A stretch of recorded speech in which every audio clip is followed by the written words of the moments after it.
안녕하세요, 잭슨TV의 백승훈입니다. 제가 오늘은 지난번에 얼라이먼트 영상을 한번 올려드린 적이 있는데요, 그 영상에 많은 분들이 토션빔 얼라이먼트에 대해서 궁금하시다는 분들이 많았어요. 그래서 사실은 이거를 공개를 해야 되나 말아야 되나 상당히 많이 고민을 했는데요, 뭐 특별한 기술은 아니기 때문에 제가 공개를 하려고 하고요.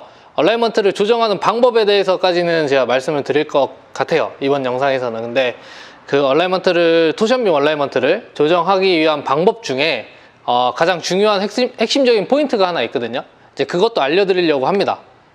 다만 제가 여기서 한 가지 다 오픈해드리지 못하는 것 중에 하나가 있는데요, 영상을 끝까지 시청해 주시면 제가 마지막 부분에 꼭 설명드리도록 하겠습니다. 오늘 제가 토션빔 얼라이먼트를 볼 차량은 벨로스터 터보라는 차량이고요. 이 차의 리어 하체 구조는 토션빔으로 되어 있죠. 물론 이 차량은 지금 제 차량은 아니고요, 저희 매장에서 제가 메인터넌스를 하고 있는 또 다른 차량 중에 한 대이고요.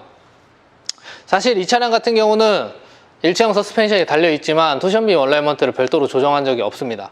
그리고 제가 오늘은 수치를 찍어 놓고 변화되는 폭을 설명드리려고 하진 않을 거예요. 다만 그냥 토션빔 얼라이먼트는 이런 식으로 해서 조정이 된다라는 것까지만 여러분들께 알려드리고요. 제가 일단은 부품을 이렇게 탈거를 해놨습니다.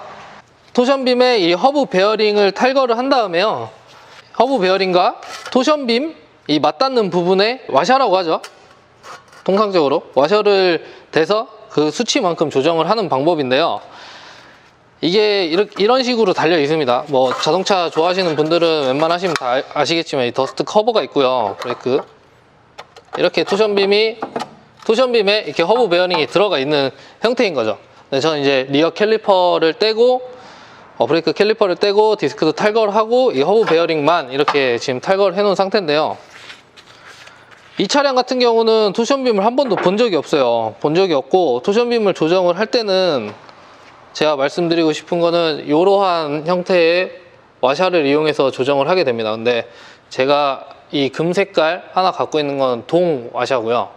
요거는 말씀드리진 못하지만 저는 요걸로 합니다. 근데 이거는 시중에 판매되는 와샤는 아니에요. 저도 시중에서 이걸 구하려고 많이 노력을 했는데 물론 구할 수 있겠죠. 근데 저는 못 구했습니다. 못 구했고, 요 형태의 비슷한 와샤를 제가 지금은 받는 업체가 있어서 그쪽에서 사용을 하고 있는데, 이걸 구하려고 제작을 하려고 제가 업체에 의뢰를 했던 적이 있어요. 저희는 일단은 세 가지 타입으로 갖고 있는데요, 0.1mm, 0.2mm, 0.3mm 이렇게 가지고 있습니다. 근데 그 오차 범위가 100분의 1인가? 로 알고 있어요, 제가 알고 있기로는. 네, 100분의 1이 맞을 겁니다. 10분의 1이었나? 아무튼 되게 정밀하게 가공이 되어 있는 와샤이고요. 이 와샤 같은 경우는 0.5mm 동와샤, 이건 시중에 철물점만 가도 있어요. 근데 제가 왜 이거를 사용을 안 하냐고 말씀을 드리면, 여기 보시면 이제 토션빔에서 제가 빼놨던 와샤들이 있는데, 와샤가 이렇게 파먹고 들어가요. 여기 보이시려나요? 여기 튀어나온 부분, 원래는 이 동화샤가 이렇게 평평하게 되어 있는데 여기 보시면 이렇게 튀어나와 있습니다. 그러니까 이게 뭘 뜻하냐면요, 저희가 이제 토크를 줘서 이제 이 토션빔에 이 볼트를 이렇게 다시 체결을 하게 되는데, 이렇게 체결을 할 때 보시면 걸쳐 놓고 체결을 하게 되면 이 끝에서 맞물리는 부분이 먹고 들어가요, 이 안으로. 그러면 이게 0.5mm라고 예를 들어서 치면 데이터를 수치화 시켜가지고, 저 같은 경우는 이제 수많은 차량의 데이터들을 모아놓고 있어요, 여태까지 봤던 차량들의 데이터를. 그래서 얼라이먼트를 찍어보고 뒤에 수치값을 보면 이거 몇 mm로 조정을 하면 되겠다라는 데이터가 있어서 거기에 맞게 저는 와샤를 조정을 해서 토션빔 얼라이먼트를 보고 있는데요, 이러한 현상이 생겨버리면 사실 그 계산한 수치가 무의미해집니다. 왜냐면 이 두께만큼 조정이 돼야 되는데, 여기가 먹고 들어간 만큼, 그러니까 토크를 제가 볼트를 조일 때 토크를 주게 되면 먹고 들어간 만큼은 이 두께가 예를 들어서 0.5T인데 0.4T가 될 수 있고요, 0.35T가 될 수도 있는 거예요. 그렇기 때문에 저는 일단 동화샤는 쓰질 않습니다. 찌그러질 수가 있으니까요. 물론 제가 가공한 와샤도 엄청난 힘으로 누르게 되면 당연히 찌그러지겠죠. 근데 저희는 특정 토크로 조이기 때문에 그 이상의 허용 범위 오차까지는 계산이 되더라고요. 제가 해보니까. 가장 제가 많이 했던 차종이 쉐보레 브랜드의 올란도 차량을 가장 많이 했거든요. 제가 운영하는 매장에서는 올란도 차량은 200대 이상은 한 것 같아요. 제가 기억하기로는. 그리고 일단 토션빔 얼라이먼트가 안 되는 차종들이 있어요. 일단 픽업 트럭 종류들, 예를 들어서 뭐 코란도 픽업이라던가 아니면 코란도 스포츠 계열이라던가 아니면 이제 사륜 차량들, 그리고 또 안 되는 게 현대기아차로 따지면은 그랜드 스타렉스, 이런 차량들은 저희가 토션빔 얼라이먼트를 별도로 조정하진 않습니다. 그 이유는 하중이 많이 실리고요. 일단 차 무게도 있고요. 짐을 싣거나 사람이 많이 타게 되는 경우의 차들은 그 눌리는 정도에 따라서도 또 변할 수가 있어요. 물론 제가 정확하게는 말씀을 못 드리지만 일단 저는 제가 판단했을 때 기준으로 위험하다 생각하면 저는 작업을 하지 않습니다. 왜냐면 저도 확신이 없기 때문에. 근데 제가 지금까지 해본 차량들 중에는 단 한 대도 문제가 돼서 뭐 재작업을 했다던가 아니면 뭐 가다가 바퀴가 빠졌다던가 이런 사고들은 없었습니다. 단연컨대. 있었으면 제 매장은 벌써 뭐 소송이 걸렸거나 뭔가 문제가 돼서 문을 영업을 못하고 있어야겠죠. 제가 이 토션빔 얼라이먼트를 위험하지 않다, 위험하다라고 이렇게 정확하게 말씀을 못 드리지만 이제 일반 고객분들한테 시공을 해드리기 전에 전 이미 레이스 상황에서 한 3년 정도 테스트 기간을 걸쳤습니다. 2015년부터 한 17년, 한 16년 말까지 한 2시즌, 3시즌 동안은 테스트를 했습니다. 왜냐면 저도 토션빔 차량을 가지고 레이스를 했었거든요. 아반떼 MD, 엑센트 디젤, 뭐 K3, 지금 작년까지 탔던 K3, 그리고 제가 메인터넌스 했던 뭐 벨로스터 터보라던가 아반떼 쿠페, 이런 차들, 그러니까 토션빔을 이용해서 레이스를 해야 되는 차량들 같은 경우도 얼라이먼트를 뒤에를 봐줘야 되기 때문에, 그래서 이제 제가 시도를 하게 되었고요. 사실 이 방법은요, 제가 기억하기로는 10년도 더 되었던 것 같아요. 제가 기억하기로는. 그러니까 이게 기술이 아니에요. 기술이 될 수가 없어요. 하지만 제가 오늘 설명드리고 싶은 거는 이런 거죠. 그러니까 저 같은 경우는 이렇게 도풍판이 있으면요, 이게 이제 순정 볼트가 이렇게 삽입이 돼서 토션빔이 이렇게 결합이 되는데, 저는 이 부분을 이용을 해서 여기에 이렇게 와샤를 대주고 이 옵셋 값을 이용해서 이제 얼라이먼트를 조정을 하게 되는 거예요. 원리는 간단합니다. 근데 이제 이 수치가 중요하겠죠. 수치도 중요하고, 제가 아까 말씀드렸던 저런 동화샤는 사실 저는 비추하고요. 왜냐면 또 하나 문제가 있어요. 동화샤 같은 경우는 뭐 저도 확인한 결과는 아니지만 제가 생각하기로는 이렇게 파 먹고 들어갔었을 때 문제가 되는 게, 토크로 조여 놓고 이렇게 헐렁해지는 경우들도 생기겠죠. 토크로 조였다고 조였는데 조금씩 진동에 의해서 풀릴 수도 있다고 저는 생각을 해요. 물론 아닐 수도 있지만 제가 생각하기로는 그럴 위험도 있기 때문에 저는 동화샤를 안 쓰는 겁니다. 물론 이렇게 작업하시는 분들도 계시겠지만 저는 제가 위험하다고 판단되면 안 씁니다. 안 합니다. 뭐 다른 샵을 비하하거나 뭐 얘기하는 게 아니고, 뭐 이렇게 해서 안전하게 작업하신다고 하시면은 그것도 상관은 없죠. 근데 시중에 나오는 동화샤는 제가 알기로는 0.5T, 0.5mm, 그러니까 0.5T 단위로 나오는 걸로 알고 있어서 그거로는 정밀한 조정이 불가능합니다. 그렇기 때문에 저는 와샤를 따로 가공을 해서 0.1mm부터 0.3mm까지 있고요. 그 0.1mm부터 0.3mm를 조합해서 사용을 합니다. 0.1mm를 넣어야 될 경우, 0.2mm를 넣어야 될 경우, 예를 들어서 0.4mm를 넣어야 된다. 0.2mm짜리 두 개를 넣던가, 아니면 0.1mm랑 0.3mm짜리를 두 개를 넣어서 조합을 해서 사용을 합니다.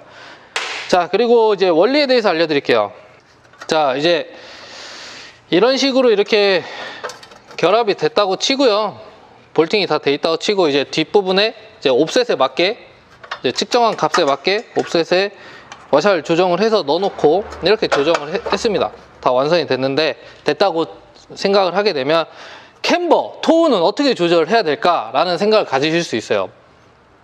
거기에 대해서 제가 명확한 답을 드릴게요.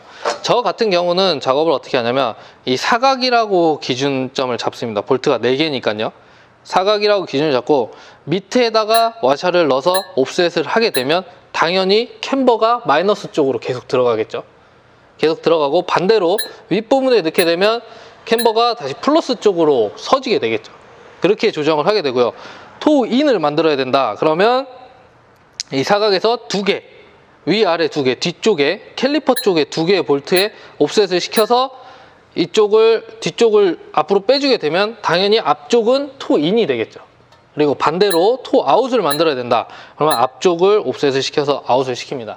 근데 캠버랑 토우랑 같이 조정을 해야 된다. 그거는 이제 수차례 해보면서 데이터 값을 만들어야 되는데 저는 이제 노트 한 2권인가 3권 정도의 제가 여태까지 했던 데이터들이 있어요. 그 데이터를 보고 거기에 맞는 수치로 조정을 해서 웬만하면 뭐 1번, 뭐 많이 하면 2번 정도 안에는 다 조정이 가능한 수치로 만들고 있고요. 이런 식으로 토션빔 얼라이먼트는 조정이 되고 있어요. 그래서 뭐 사실 저는 그렇게 생각합니다. 일반 승용차의 같은 경우는 뒤에 무게가 많이 실리지 않기 때문에 편마모나 이런 것들이 극대화되진 않아요. 극대화될 수도 없고요. 무게가 많이 안 실리기 때문에. 근데 이제 뭐가 문제가 되냐? 얼라이먼트잖아요. 얼라이먼트의 사전적인 용어는 이제 정렬이라는 걸 뜻하는데, 그러니까 타이어의 정렬인 거죠. 골프에도 얼라이먼트가 있듯이 차에도 얼라이먼트는 타이어의 정렬을 뜻하는데, 토션빔 같은 경우 뒤가 예를 들어서 여기 운전석, 조수석이 있습니다. 그러면 왼쪽에 운전석 뒷바퀴는 토우가 인이 돼 있고 조수석 뒷바퀴는 토우가 아웃이 돼 있으면, 물론 앞에서 조향은 하겠지만 앞에서는 전륜 차량 같은 경우는 끌고 가는 타입이니까, 토션빔 차들은 대부분 다 전륜이니까 전륜은 앞에서 조향을 하면서 끌고 가는 방향입니다. 근데 뒤에는 따라오는 개념이죠.